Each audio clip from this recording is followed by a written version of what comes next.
咳嗽啊？现在好多人咳嗽，是不是这里都像吞刀片一样？还有水泥鼻。那今天必须教你整一个简单又方便的，喝了马上就见效，这里舒服了。现在好多人咳，是不是？对。现在教你做一个。用什么材料？盐家都能做吗？能做，就准备橙子跟盐就可以了。现在第一步就把橙子洗一下，放点盐下去，直接搓一下橙子皮嘛。这么出众的功夫还是你来吧，是吧？肯定我来。用盐把表面的脏东西搓掉啊。只要过一下水，然后拿去切，把这个头尾去一下啊。头可以切多一点。尾巴去一点点就可以了。尾巴去一点是为了可以放平它嘛。现在就用筷子来戳一下小洞。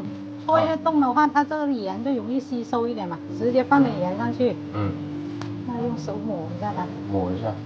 直接就放到这里。我也来一个好吧。然后就上锅蒸。上锅蒸20分钟，剩下的都是你来。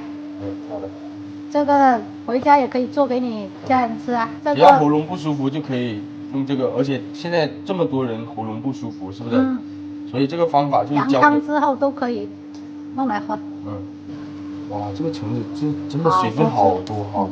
我没什么文化，我只能说，哇塞，好多水啊！到海边也是，看到大海我就，哇塞，怎么这么多水？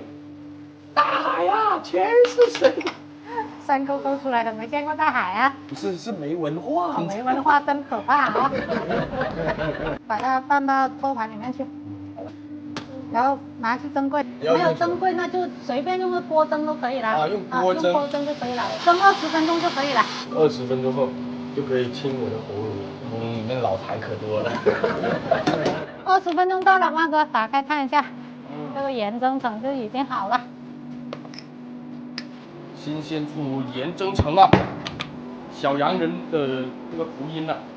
那万哥先吃一个，我觉得是酸酸甜甜的，然后又带点咸味，那个味道真的是别有一番风味。吃下去立马就是觉得这里舒服多了，是不是？对。我最近其实也有一点化痰这种，是不是？对啊。是吧？酸酸甜甜。酸酸甜甜。有点咸。有点咸。可盐可甜，对，对吧？像我一样。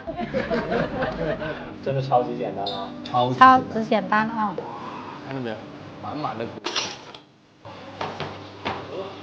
满足。大家喉咙不舒服，记得在家自己做啊！人间清醒，搞钱上瘾。